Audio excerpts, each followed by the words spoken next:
Audio Jungle.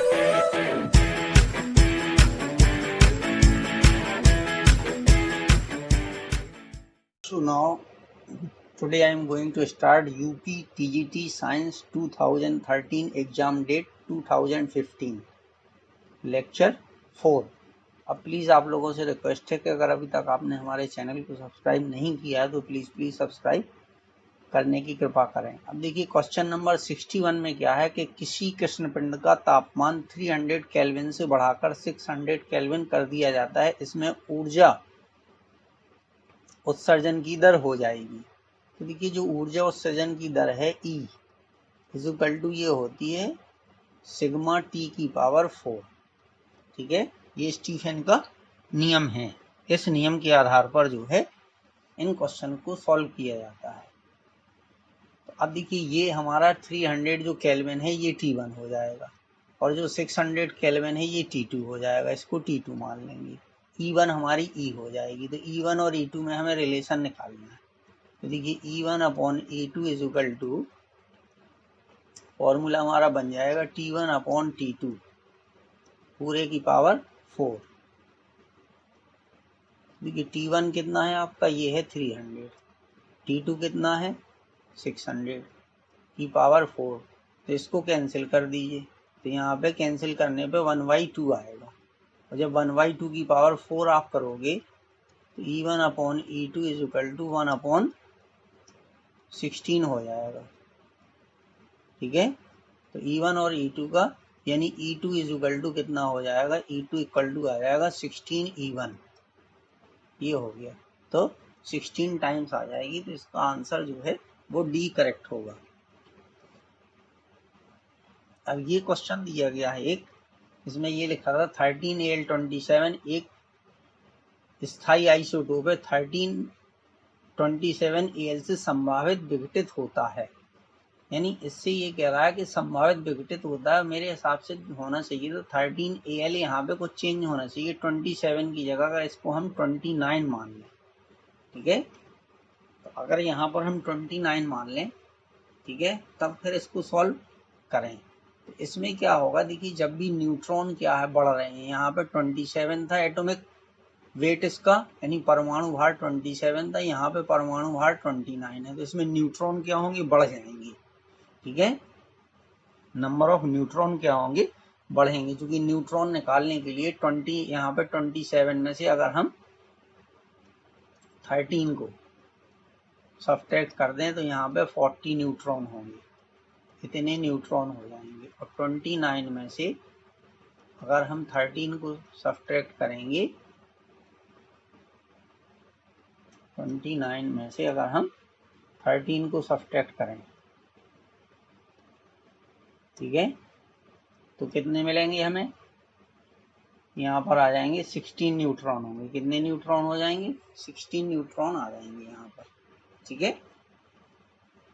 तो जब भी इसमें क्या होता है, ठीक है, कि न्यूट्रॉन डिकम्पोजिशन जो है, ठीक है, न्यूट्रॉन विघटित होकर बीटा उत्सर्जन करते हैं। तो इसमें क्या हो जाएगा कि न्यूट्रॉन, ठीक है, क्या होकर के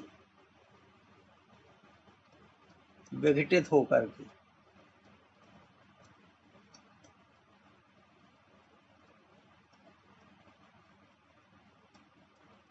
ठीक है, बीटा उत्सर्जन करेंगे। क्या करेंगे, बीटा उत्सर्जन या इमिशन ये कर देंगे। ठीक है, तो बीटा इमिशन हो जाएगा यहाँ पर जो आएगा, तो ऑप्शन इसका बी करेक्ट हो जाएगा। ठीक है, तो ये 62 था आपका। अब 63 में क्या है, कह रहे तापमान बराबर है, यानी 37 डिग्री सेल्सियस। ठीक है, यहाँ पर उसको ये लिखना चाहिए था कि 37 डिग्री सेल्सियस, ठीक है, तापमान बराबर है। तो 37 डिग्री सेल्सियस इसमें से किनके इक्वल है, तो 98.6 के जो है ये इक्वल होता है। ठीक है, 63 में जो है ये इसके इक्वल होता है 98.6 के। अब इसके लिए जो फॉर्मूला होता है वो होता है C/5 equal to F minus 32/9, ये वाला फॉर्मूला होता है। F minus 32/9। अब इसको अगर सॉल्व करें तो देखिए डिग्री सेल्सियस की वैल्यू 37 है। ठीक है, F हमें फाइंड करना है 32/9। ठीक है, अब इसको क्रॉस मल्टीप्लिकेशन करके सॉल्व कर दीजिए। तो 9 7 63 की 3 हासिल आई 6 9 दिए 27 और 6 33, तो 333 ये हो गया। अच्छा 333 ये हो गया, और इधर मल्टीप्लाई कर दीजिए 5F माइनस, और इसमें मल्टीप्लाई करेंगे तो ये 160 आएगा। कितना आएगा? 160 आ जाएगा। तो 333 प्लस 160, ठीक है, इक्वल टू 5F। अब इनको ऐड कर दीजिए, तो 3 और 1 4, तो 493 आ गया। ठीक है, डिवाइड कर दीजिए 5 से। ठीक है, तो देखिए 5 9 या कितना हो गया 45, फिर यहाँ पे बचा 4, ये 43 हो गया।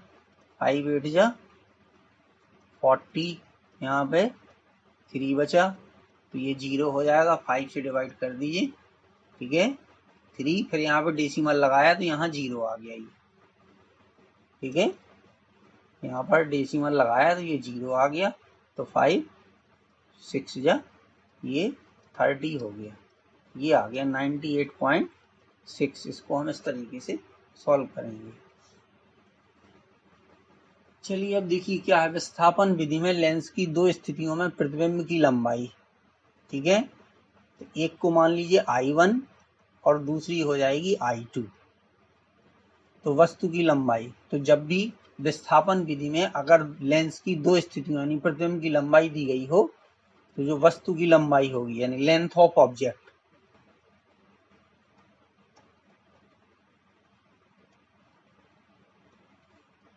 वस्तु की लंबाई क्या हो जाएगी? वस्तु की लंबाई हो जाएगी रूट के अंदर। ठीक है, I1 इंटू I2। बस इसको सॉल्व कर दीजिए। तब देखिए I1 आपका कितना है 9 है, और ये कितना है 4, तो ये 36 आ गया। 36 का रूट 6 आएगा, तो ये 6 सेंटीमीटर हो जाएगी ऑब्जेक्ट की लेंथ।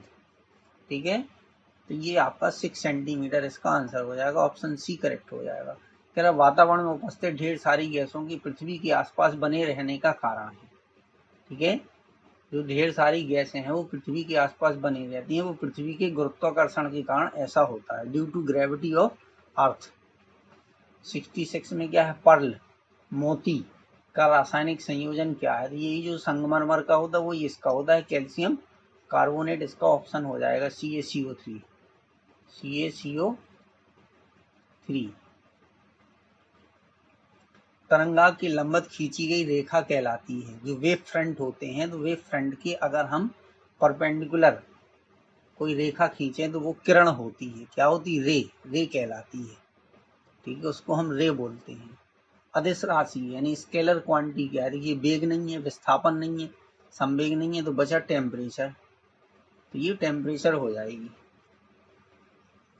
अब इसके बाद है 60 समतापी प्रक्रम में क्या स्थिर रहता है? देखिए समतापी प्रक्रम का मतलब क्या है कि अगर T2 बराबर T हो और T1 बराबर T हो, यानी टेम्परेचर में कोई चेंज ना हो, तो delta T is equal to क्या आ जाएगा? ये हो जाएगा T2 माइनस T1। तो अब T2 भी हमारा T है और T1 भी हमारा T है, सब्ट्रैक्ट करोगे तो क्या आएगा? 0। या टेम्परेचर क्या है? कांस्टेंट, क्योंकि जब T1 और T2 दोनों इक्वल हैं, यानी T1 is equal to T2, तो इसका मतलब है कि टेम्परेचर कांस्टेंट है। ठीक है, तो इसलिए टेम्परेचर जब T1 T2 T3 होता तो वो भी यही होता, T4 होता तब वो भी सेम होता, तो इसका मतलब है कांस्टेंट है। ठीक है, यानी डेल्टा T में कोई चेंज नहीं होगा, तभी टेम्परेचर कांस्टेंट होगा। तो यहाँ पर टेम्परेचर आ जाएगा इसका समीकरण। तो ये देखिए हाइड्रोजन से हीलियम बन रही है। जब हाइड्रोजन से हीलियम बनेगी तो संलयन, ठीक है, न्यूक्लियर फ्यूजन होगा, ये संलयन रिएक्शन हो जाएगी, हाइड्रोजन से हीलियम बनेगा और बहुत सारी एनर्जी रिलीज होती है, 26 मिलियन इलेक्ट्रॉन वोल्ट।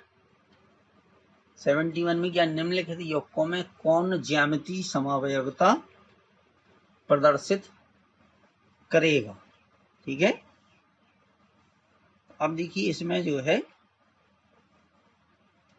कौन ज्यामितीय समवयवता प्रदर्शित करेगा। तो देखिए ज्यामितीय समवयवता कौन प्रदर्शित करते हैं, इसमें क्या होता है कि जब दो या दो से अधिक कार्बनिक यौगिक जिनके अणुसूत्र समान होते हैं तथा संरचना सूत्र अणुसूत्र और संरचना सूत्र समान हों, परंतु द्विआबंधित कार्बन परमाणुओं के चारों परमाणुओं की ज्यामितीय या आकाशीय व्यवस्था भिन्न भिन्न हो तो वो ज्यामितीय समवयवी कहलाते हैं। ठीक है, इनके अणुसूत्र और संरचना सूत्र तो कैसे होते, समान होते हैं। तो डबल बॉन्ड किस में है, ठीक है, तो डबल बॉन्ड में ये पाई जाती है। तो डबल बॉन्ड केवल 2 ब्यूटीन में है। ये द्विआबंधित कहाँ पाई जाती है, द्विआबंधित कार्बन परमाणुओं के। ठीक है, डबल बॉन्डेड, ठीक है, कार्बन, ठीक है, एटम वाले, ठीक है, यौगिक कंपाउंड में पाई जाती है। तो 2 ब्यूटीन में है। तो अगर इसका स्ट्रक्चर बनाओगे तो ये बनेगा C डबल बॉन्ड C। ठीक है, क्या है, 2 ब्यूटीन। ठीक है, 2 ब्यूटीन है। तो अगर ब्यूटीन का फॉर्मूला अगर हम इस तरीके से देखिए, ये हो गया। अब बात है 2 ब्यूटेन की। अगर यहां से हम काउंट करें 1 2 3 और ये 4, ठीक है, तो डबल बॉन्ड यहाँ आएगा, ये डबल बॉन्ड आ गया। तो यहाँ पर क्या हो जाएगा, CH3, यहाँ पर क्या होगा, CH3 होगा। ठीक है, यहाँ पर H आएगा और यहाँ पर भी H आ जाएगा। तो ये इसका फॉर्मूला है। तो अब इसमें जो है यहाँ पर H होगा और यहाँ पर CH3 होगा। ठीक है, क्योंकि इसके दो फॉर्म होते, एक सिस होता एक ट्रांस होता। ये H हो गया, ये H हो गया। तो ये इसका जो है सिस फॉर्म है, यानी समपक्ष रूप। कौन सा बोलेंगे, समपक्ष। सिस का मतलब है समपक्ष, ये हो जाएगा। सिस का मतलब होता समपक्ष। अब ट्रांस, तो ट्रांस में एक की सिचुएशन बदल जाएगी। ठीक है, यहां पर भी हमें CH3 लिखना था। ये चलिए, अब इसी का जो है ट्रांसफॉर्म बना देंगे। ये C डबल बॉन्ड C, ठीक है, एक को यहाँ पे रिवर्स कर देंगे यहाँ ऊपर। ठीक है, तो ये HCH3, किसी एक को चेंज कर दीजिए, बस हो गया। तो ये यहाँ पर CH3 आ जाएगा और यहाँ पर H आ जाएगा। तो ये सामने सामने हो जाती, देखिए यहाँ H है और तो यहाँ H, ये सामने सामने जब हो जाती तो इसको हम ट्रांस बोल देते या विपक्ष रूप। ठीक है, ट्रांसफॉर्म हो गया ये। अब देखिए 72 में क्या है, तो 72 में कह रहा कि एक गोल डिस्क का द्रव्यमान, मतलब इस तरीके से एक गोल डिस्क बनी हुई है, ये गोल डिस्क।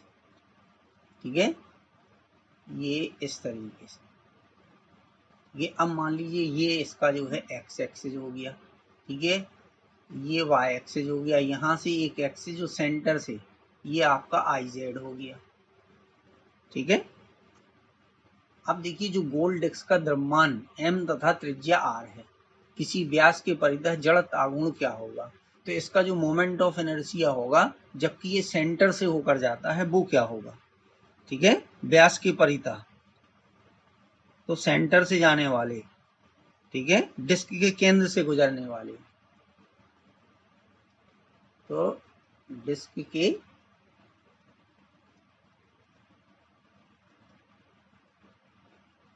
केंद्र, ठीक है, या सेंटर से गुजरने वाली, ठीक है, तथा तल के लंबवत अक्ष के परितः जो जड़त्व आघूर्ण होता है, तल के लंबवत अक्ष के परितः जड़त्व आघूर्ण होता है, वो होता है 1/2 mr²। ठीक है, अब यहाँ पर जो है हमें ये आई जेड जो है, मतलब हमें आई फाइंड करना है, तो आई बराबर 1/2 mr² हो गया। ठीक है, अब इसमें क्या होगा कि आई जेड बराबर ये आई एक्स प्लस आई वाई, ये हो जाएगा आई एक्स प्लस आई वाई, और जो आई जेड हमें दिया है ये 1/2 mr² है।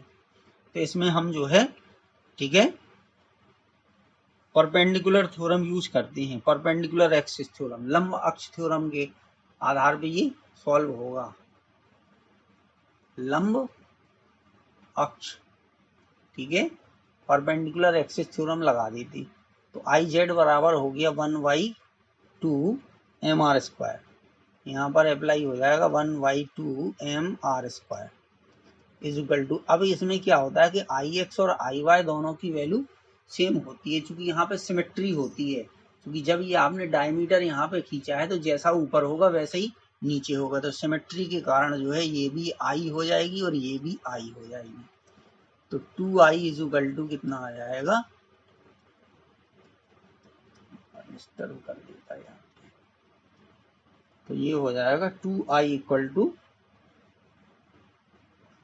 देखिए 2i इज इक्वल टू आ जाएगा 1/2 mr²। ठीक है, तो i की वैल्यू क्या होगी, इसी को हम i बोलेंगे, ठीक है, या इसी को हम कह सकते आई एक्स, या इसी को हम कह सकते आई वाई।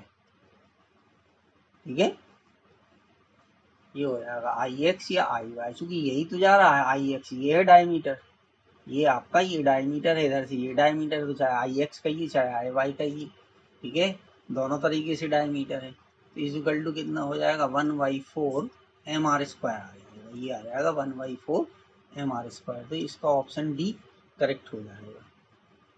73 में क्या देखिए, Fe3O4 में ऑक्सीडेशन नंबर निकालना है, Fe3O4 में, तो जिसकी निकालना उसकी x मान लीजिए, तो Fe की x मान ली, तो x, अब चूंकि Fe कितने हैं 3 हैं, तो इसलिए यहाँ पर 3 से मल्टीप्लाई कर देंगे, तो ये हो गया 3x प्लस ऑक्सीजन कितने हैं 4, अब चूंकि एक ऑक्सीजन का ऑक्सीडेशन नंबर कितना होता है 2 होता है, बराबर चूंकि कंपाउंड कैसा है न्यूट्रल है, तो इसलिए बराबर 0 आ जाएगा, तो 3x इज इक्वल टू हो जाएगा कितने 8,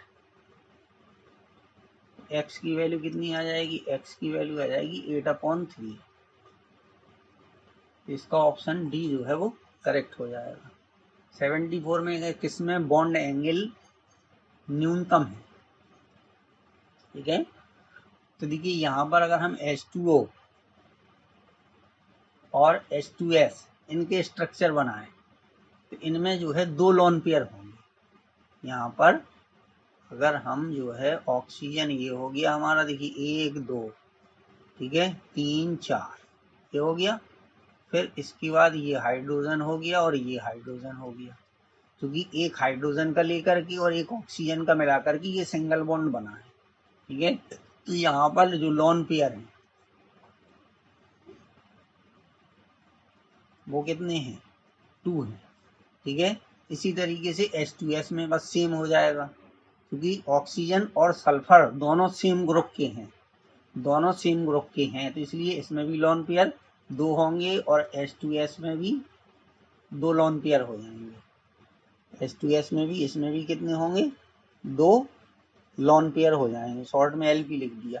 अगर NH3 के स्ट्रक्चर को बनाओगे, ठीक है, तो इसमें एक लोन पेयर होगा, क्योंकि नाइट्रोजन की वैलेंसी 5 होती, तो 2 ये हो गए, ठीक है, और 3 हाइड्रोजन है, तो तीनों हाइड्रोजन नाइट्रोजन का एक एक लेकर के अपना जो है ऑक्टेट कंप्लीट कर लेंगे, तो इसमें एक लोन पेयर है। अब जब हम CH4 का स्ट्रक्चर बनाएंगे तो इसमें एक भी लोन पेयर नहीं आएगा।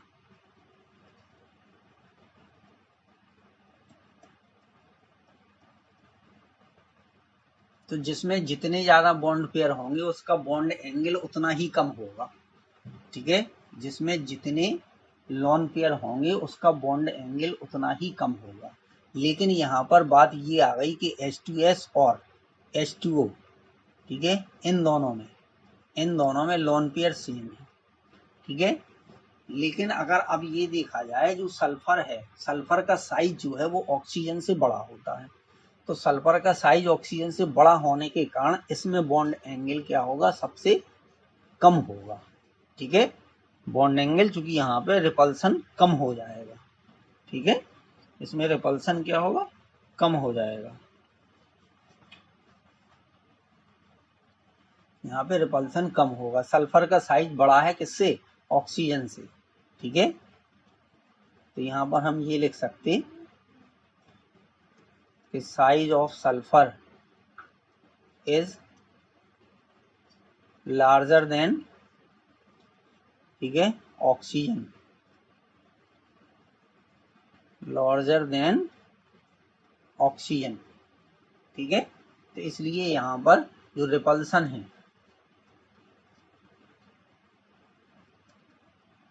यानी लोन पेयर और बॉन्ड पेयर के बीच में, ये लोन पेयर और बॉन्ड पेयर के बीच में जो रिपल्सन है वो क्या होगा, कम हो जाएगा, रिपल्सन कम हो जाएगा। तो ये सबसे ज़्यादा जो है H2S में सबसे कम बॉन्ड एंगल होगा। 75 में क्या है, 53I 125 का हाफ लाइफ पीरियड जो है वो 60 डेज है। ठीक है, यानी T बराबर अगर देखा जाए तो ये हो गया 60 डेज, ये हो गया, और 180 दिन बाद। ठीक है, यानी यहाँ पे T हाफ है ये, और T बराबर जो है 180 डेज। पेन यार ये डिस्टर्ब करने लगता चलने में। 180 डेज। ठीक है, चलिए ये हो गया 180 डेज हो गया। अब यहाँ कह रहा है कि what percent of radio activity, radio activity का परसेंट क्या होगा। ठीक है, तो देखिए एक फॉर्मूला होता है इसमें, n बराबर n0, ठीक है, और 1/2 की पावर n,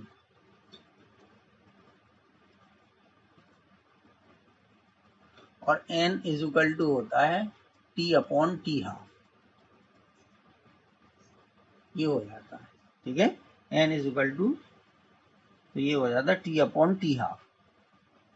अच्छा, अब इसमें बस वैल्यू रख दीजिए। तो देखिए n अपॉन n0 का रेशियो हमें फाइंड करना है और कुछ नहीं है। What percentage would be present after 180 days, ये हो गया 1/2। ठीक है, अब देखिए t की वैल्यू कितनी है, t की वैल्यू है 180 डेज, और t हाफ कितना है 60, इसकी वैल्यू कितनी आ गई, इसकी वैल्यू आ गई 3, तो यहाँ पे हम 3 रख देंगे। तो 1/2 की पावर 3 कितना हो गया, 1/8 हो गया। ठीक है, अब चूंकि यहाँ था व्हाट परसेंट, ठीक है, तो परसेंट, तो परसेंट का मतलब 100 में निकाल दीजिए। तो n अपॉन n0 इसका परसेंटेज निकालना है हमें, तो ये हो जाएगा 100 अपॉन 8। ठीक है, तो 12×8 = 96, तो ये 12.5, ठीक है, परसेंट आ जाएगा, इतने परसेंट आ जाएगा। तो ये डी हो गया आपका। अब देखिए क्या, न्यूट्रॉन की खोज किसके द्वारा की गई थी, तो न्यूट्रॉन की खोज चैडविक ने की थी। ठीक है, ये सबको पता है। चुंबकीय क्वांटम संख्या संबंधित है, तो जो चुंबकीय क्वांटम संख्या संबंधित होती वो ओरिएंटेशन से संबंधित होती, क्या है, ओरिएंटेशन, या इसी को हम बोलते हैं अभिविन्यास। क्या बोलते हैं हिंदी में, इसको हम बोलते हैं अभिविन्यास, इसको हम बोलते हैं अभिविन्यास। ठीक है, ये अभिविन्यास होता है। यदि सदिश ए, वेक्टर ए और वेक्टर बी के बीच का एंगल थीटा हो, तब B cross A dot A का मान क्या होगा। ठीक है, अब देखिए अगर हम जो है बी क्रॉस ए, यानी वेक्टर बी क्रॉस ए बराबर अगर हम सी मान लें, अगर हम इसको सी मान लें, यानी वेक्टर सी मान लें, तो इसका मतलब ये हो जाएगा कि वेक्टर ए और वेक्टर बी दोनों सी के परपेंडिकुलर हैं। ठीक है, यानी इसका मतलब ये है कि C is perpendicular to both the vectors. ठीक है, ये हो जाएगा सी इज परपेंडिकुलर, ठीक है, to plane formed by B and D and C perpendicular. तो इसका मतलब ये है कि अब सी परपेंडिकुलर किसके हो जाएगा, ए की, ठीक है, क्योंकि ये दोनों सी और वेक्टर ए बी जो है आपस में परपेंडिकुलर है, ठीक है। तो इसका मतलब है कि वेक्टर सी यानी परपेंडिकुलर टू वेक्टर ए, ठीक है, यानी जो वेक्टर सी है ये वेक्टर ए के परपेंडिकुलर हो जाएगा। तो अगर दो वेक्टर परपेंडिकुलर हैं तो उनके बीच का जो एंगल होता है वो,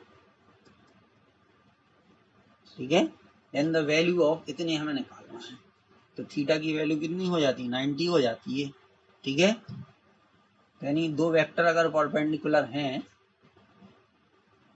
तो if the angle between vector A and B is theta then the value of, इसकी वैल्यू हमें निकालना है, तो ये परपेंडिकुलर हो जाएंगे दोनों आपस में, ठीक है। तो इनका जो डॉट प्रोडक्ट होगा उसकी वैल्यू 0 आ जाएगी, ठीक है, डॉट प्रोडक्ट की वैल्यू क्या होगी, 0 हो जाएगी, यानी vector C dot vector A is equal to 0, ये आ जाएगा, ठीक है।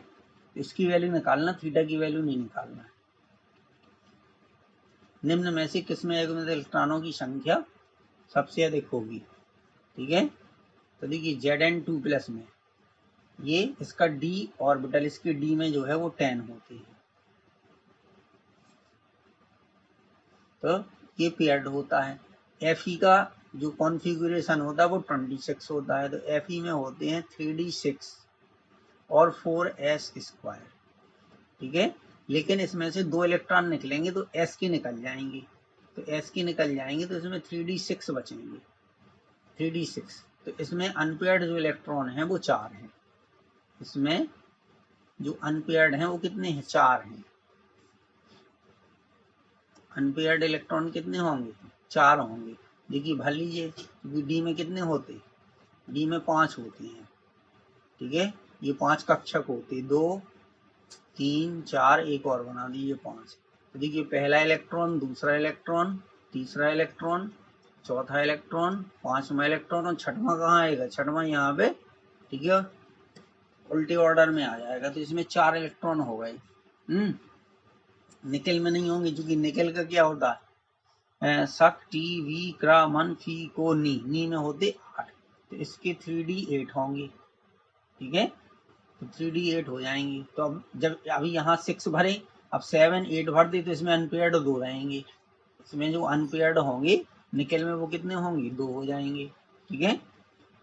और Cu+ में है तो Cu+ में एक भी नहीं है, क्योंकि Cu+ का, इसका Cu+ का कितना होता है, Cu का होता है 3d10 और 4s1, इसका कॉन्फ़िगरेशन ये होता है। तो इसमें एक प्लस चार्ज है तो s का एक निकल जाएगा, तो ये पूरा भरा है, तो इसका ऑप्शन बी करेक्ट हो जाएगा। एक मतलब इलेक्ट्रॉनों की संख्या सबसे ज्यादा Fe2+ में है। एक और है, अच्छे उत्सर्जक अच्छे अवशोषक भी होते हैं, यह कथन निम्नलिखित में से किस पर आधारित है, तो ये किरचॉफ ने बताया था, ठीक है, तो इसलिए इसका ऑप्शन डी जो है वो करेक्ट हो जाएगा, ऑप्शन डी करेक्ट होगा, ये किरचॉफ का नियम है आपके। Okay, thank you students.